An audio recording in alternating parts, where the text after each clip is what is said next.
저에게 주신 하나님의 말씀은 신약성경 히브리서 11장의 말씀입니다.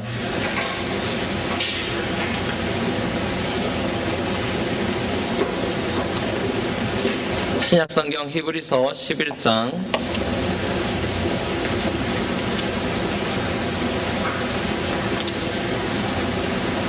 1절에서 3절까지의 말씀입니다. 히브리서 11장 1절에서 3절까지 말씀입니다. 다 찾으셨으면 우리 한 목소리로 1절에서 3절까지 함께 또박또박하게 정독하도록 하겠습니다. 같이 읽겠습니다. 시작. 믿음은 바라는 것들의 실상이요 보지 못하는 것들의 증거니 선진들이 이로써 증거를 얻었느니라. 믿음으로 모든 세계가 하나님의 말씀으로 지어진 줄을 우리가 아나니 보이는 것은 나타난 것으로 말미암아 된 것이 아니니라. 아멘. 벼랑 끝에 떨어진 한 사람이 있었습니다. 밑으로 굴러 떨어지던 이렇게 산길을 걸어가 등산을 하다가 발을 헛디뎌서 벼랑 끝으로 떨어지게 된 한 사람이 다행히도 벼랑 끝에 있는 한 나뭇가지를 붙잡게 되었습니다. 위로는 하늘과 또 아래로는 천길이나 떨어져 있는 바위 틈 사이에 매달린 이 한 사람은 그 가지를 얼마 오래 붙잡고 있지 못할 것을 알았겠죠. 그때 이제 드디어 한 생각이 떠올랐습니다. 자기가 알고 있는 모든 신들의 이름을 부르기 시작합니다. 하나님이든 부처님이든 알라든 누가 좀 나를 도와주십시오. 아무런 대답이 없습니다. 다시 한번 큰 소리로 부릅니다. 어떤 신이든지 간에 나에게 좀 나타나서 나를 좀 구해 주십시오. 당신이 존재한다면 나를 구해 주십시오. 그러면 나는 당신을 믿고 다른 사람에게도 이 믿음을 증거하겠습니다. 한동안 정적이 흐른 다음 엄청나게 우렁찬 목소리가 골짜기를 가로지며 쩌렁쩌렁 울렸습니다. 그래, 모두들 공경에 처했을 때 하는 소리지. 그러자 이 한 사람이 얘기합니다. 아닙니다. 당신은 누구십니까? 나는 하나님이다 라고 대답하니까 하나님, 저는 다른 사람들과 같지 않습니다.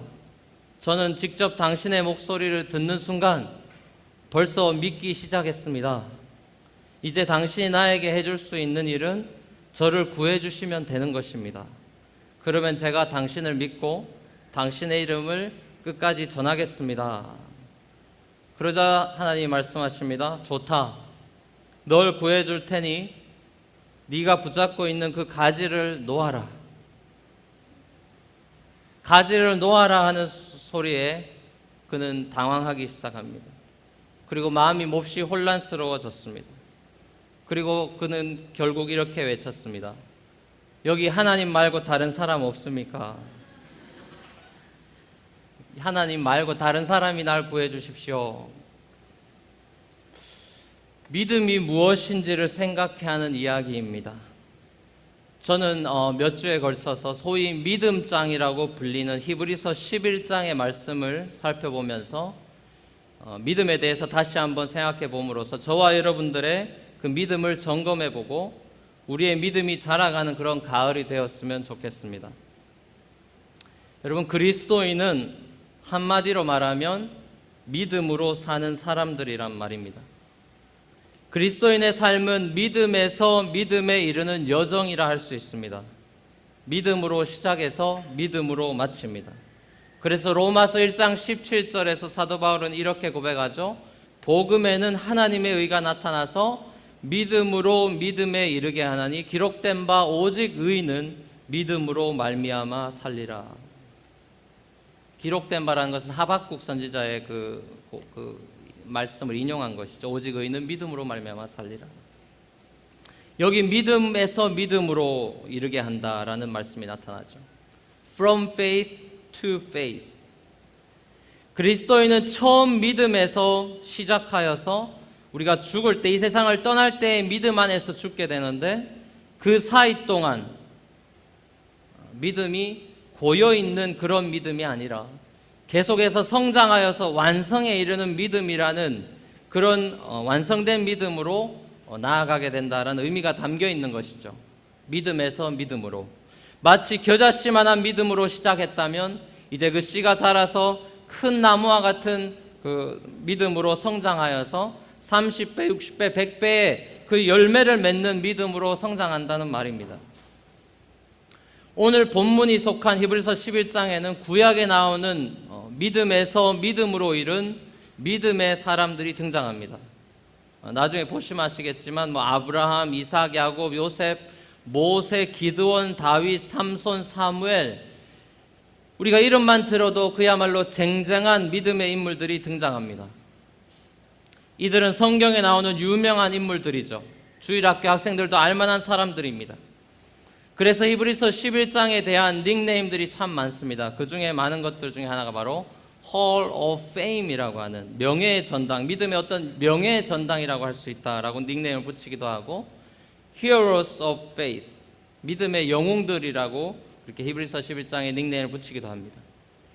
하지만 저는 히브리서 기자가 구약의 믿음의 인물들을 언급한 것이 이 히브리서는 참고로 설교와 같은 책입니다. 예수 그리스도에 대한 얘기와 더불어 13장 마지막에 보면 이게 exhortation이라는 것을 알 수가 있습니다. 설교라고 보시면 돼요. 히브리서 기자가 지금 청중들에게 지금 설교하고 있는 내용입니다. 이 히브리서 기자가 이런 설교 말씀을 우리에게 줄 때 청중들을 주눅들게 하거나 이 믿음의 영웅들을 보여주면서 청중들을 주눅들게 하거나 우리의 믿음과 그들의 믿음을 비교하게 하기 위한 것이 궁극적인 목적이 아니라, 이 히브리서 기자는 이 구약의 영웅 시대는 이런 사람들도 청중들과 성정이 똑같은 보통 사람이라는 것을 알리고 싶어 하는 것을 우리가 알 수 있습니다.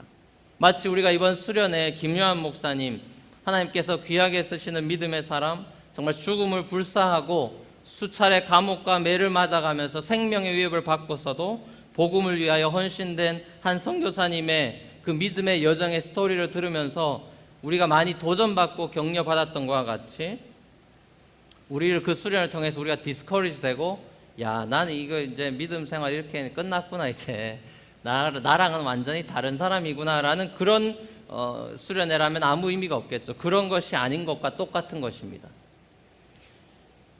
히브리서 11장에 나오는 그 수많은 인물들이 처음부터 믿음이 좋아서 믿음의 영웅이 된 것이 아니라 이들도 믿음에서 믿음으로 이룬 보통 사람이라는 것을 우리는 꼭 기억해야 합니다. 여러분, 아브라함을 생각해 보십시오.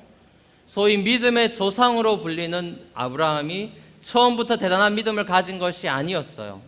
그의 삶 속에는 우리가 창세기를 살펴보면 자기 아내를 누이라고, 시스터라고 속이기도 하고 또 여러 가지 비겁한 모습들을 보이기도 하고, 하나님의 약속을 기다리지 못해서 믿음이 없어서 이스마엘을 낳기도 하고, 여러 실수와 어려움 끝에 믿음의 조상이 된 것을 우리는 볼 수 있습니다. 다윗도 마찬가지죠. 밧세바를 범하는 큰 범죄를 범하게 되는 것을 우리는 보게 됩니다. 이런 의미에서 저는 히브리서 11장이 믿음으로 믿음에 이른 그런 사람들을 보여준다는 점에서 오히려 Hall of Fame이나 Heroes of Faith 이런 의미보단 믿음의 전당이라는 닉네임을 붙이고 싶습니다. 믿음의 전당인 하나님 나라의 믿음으로 입성한 보통 사람들이라고 저는 닉네임을 붙이고 싶습니다. 그래서 오늘 말씀의 제목이 Hall of Faith가 되는 것입니다. 그리고 히브리서 기자는 끝까지 믿음으로 승리한 보통 사람들이 모두가 Hall of Faith에 입성하게 될 것이라고 격려하고 또 도전하고 있는 것입니다. 히브리서 기자는 구약의 믿음의 인물들의 예를 들어서 믿음이라는 것이 도대체 무엇인지 이제 설명해 나갈 것인데, 그 설명하기에 앞서서 믿음을 이제 그 구체적인 예들을 들어주기에 앞서서 믿음을 히브리서 기자는 나름대로 정의를 내리고 시작합니다. 그게 11장 1절의 내용이죠. 믿음은 바라는 것들의 실상이요 보지 못하는 것들의 증거다라고 정의 내립니다. 이것은 물론 조직 신학적으로 완벽한 정의는 아닙니다. 왜냐하면 성경은 믿음에 대한 다양한 정의를 내리고 있기 때문입니다. 사도 바울에게 있어서 믿음이라고 하는 것은